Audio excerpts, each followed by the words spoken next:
What's happening, guys? I'm Dan. Welcome back to the channel. Today we're diving into some North Peak Brewing Company beer. This is their Hail. So North Peak, there is a location in Traverse City. I don't live too far from Traverse City, so I go to that one from time to time, and I've been there over the years. But I think this was brewed in their main location, which is Dexter, Michigan. I have not been to that one. I don't know if that's like the Jolly Pumpkin facility or they have some kind of duality there. I'm not quite certain of the story there, but there is the main location in Dexter. Guys, Hail, well, go blue. They've made this beer for quite some time. I don't know how long. But they've done some repackaging. It looks like a little bit of a better updated can art. It looks a little bit sharper. And I remember this one back in the day. I mean, I don't know how many years back. I don't know if it's six years ago or so. But I thought it used to be like a white label. And it used to be in like a little squatty glass bottle. So I think they've updated. They've done some different changes. I don't know if this is the same beer it always was. I thought there was a pale ale. I don't know if there's two different versions of Hail. I'm just speculating, throwing things out there. Didn't really do my research. But Hail has been around, and it's great marketing. They do, the Sparta, they do the Hail, kind of like how Big Lake does their version as well. So Big Lake Brewing in Holland does something very similar. But what you have is fantastic marketing that comes around college football and surrounds the college football scene. Really smart stuff. So this today, Hail, at least this one, is 7.2%, 70 IBUs. Guys, hoppy, victorious, and crisp. Cool. All right, we like that. And yeah, we have hops, Centennial, Cascade, and Crystal. So they listed on the back. I like that. No canned on date and time of recording. October 11th. So I'll probably get this review out today because I haven't been backlogged on reviews. I just got a couple to do. But Michigan plays tonight, so go Michigan. We'll drink this beer for Michigan. So go blue, baby. As we pour it, looks pretty solid. Nice head accumulation. And again, I don't know when this beer came out. I really don't know. Off the top of my head, I need to do better homework and research for you guys. Not that there's that many people watching this, but if you are, I know that this beer has been around. I, again, don't know whether two different versions. Definitely know they've updated the can art and the packaging. So, okay, look at that sucker right there. A little golden yellow. Looks, it looks like an IPA. I mean, there's nothing crazy about it. It looks slightly New England, slightly mid-American, but it's definitely not as dark as like a two-hearted or orangey as a two-hearted for using Centennial hops, which they're listing.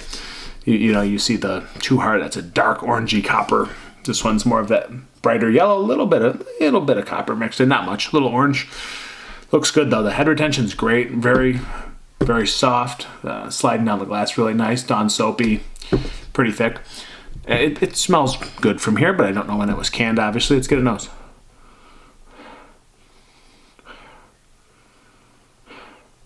Generic citrus. A little bit of like cantaloupe. Yeah, I mean, apricot, peachy, stone fruit thing. I guess I would say it's more generic. I wouldn't like pinpoint like, yeah, it's tons of peaches, tons of apricots, but there is a little bit of this stone fruit indirect smell. It doesn't come across as like you could pinpoint what it is. A little bit of like grapefruit and orange.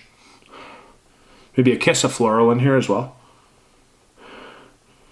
Soft maltiness, not very like super malty, old school. It doesn't smell like it too hard or anything. Maybe a little touch of Centennial Founders in here, just a little bit, but there's a little bit. It's a little bit more complex, a little bit more difference going into other fruits and different ranges of fruit. It's almost like borderline tropical in a way, borderline.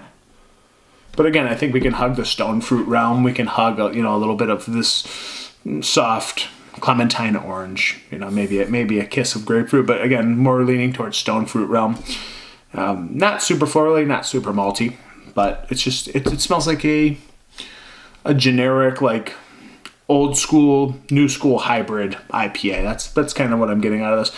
Not nasty, malty, cardboard, like the old school IPAs, right? So seems like a decent recipe. I don't know if I've ever had this. I think I have at the North Peak in Traverse City. I just really don't remember it, guys. I just so many beers over the years. Don't remember where I had it, when, where, who, how, why. Okay, let's go in. Hail. Go blue. Cheers. Ooh, it's pretty bitter. Ooh. That's West Coasty, man. There's the floral. Tons of floral. super dry. There is a little bit of like peachy apricot sweetness, and then the pine resin and just the overall bitterness takes over. 70 IBUs coming across really firmly. I mean, it feels higher than that at 70 IBUs. This feels closer to 100 to me. Wow, that's West Coasty, baby. It's hoppy for sure. I wasn't expecting that for some reason. It's just a solid, like, old school recipe without crazy, like, maltiness. It's cleaner. It's super pine resin. It's super hitting the palate in a firm way, guys, with this bitterness. The bitterness is just leaning on the palate. Man, does it just lingers too. The fruitiness comes and goes, and the bitterness just takes over. I mean, that's pretty textbook old school West Coast IPA. It's drying out my palate. And the bitterness, guys, it is so strong and lingering at 70 IBUs. I actually can't believe how much bitterness lingers on that. I don't know if I just haven't had a hoppy IPA in a long time, but that's textbook hoppy. It's tons of floral, not perfumey. It's like it's a notch under perfumey. But I was getting the kind of the bells, the Two Heart without the malt. I'm getting the Centennial from Founders, that kind of floral and Centennial hop usage.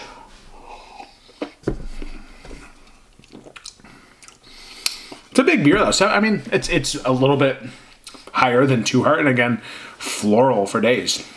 The dry peaches, dry apricots. Sweetness is there, but it gets so worn down by the dry bitterness on the back end, the resinous pine, the grass, the tree bark, the pine cones just lean into your palate. That's crazy. Guys, I'm not gonna lie, that's a super hoppy IPA. It feels like shorts. It feels like a shorts, Huma, like the hoppy level on that is that firm on this one. It's good. I mean, it's almost like it's crazy because I used to be a hop head all the time, and that comes across maybe a bit too sharp. I mean, it leans almost too far into dry and hoppy on the back end, which I don't say very often, but it's just slightly out of balance to the hoppy end. But if you're a hop head, you'll freaking love this one, guys. Again, old school West Coasty feel without the malty bitterness. Just the bitterness.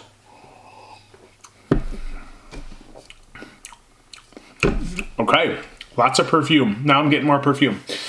I like this. I think it's a little off kilter. It's almost too hoppy. I guess I'm not cool enough anymore for IPAs. You make a joke, you lick a tree, you eat the grass. It's kind of what this is. Maybe a little fruitiness mixed in, but that's dry and bitter, guys. So I definitely am a little taken back. I wasn't expecting it.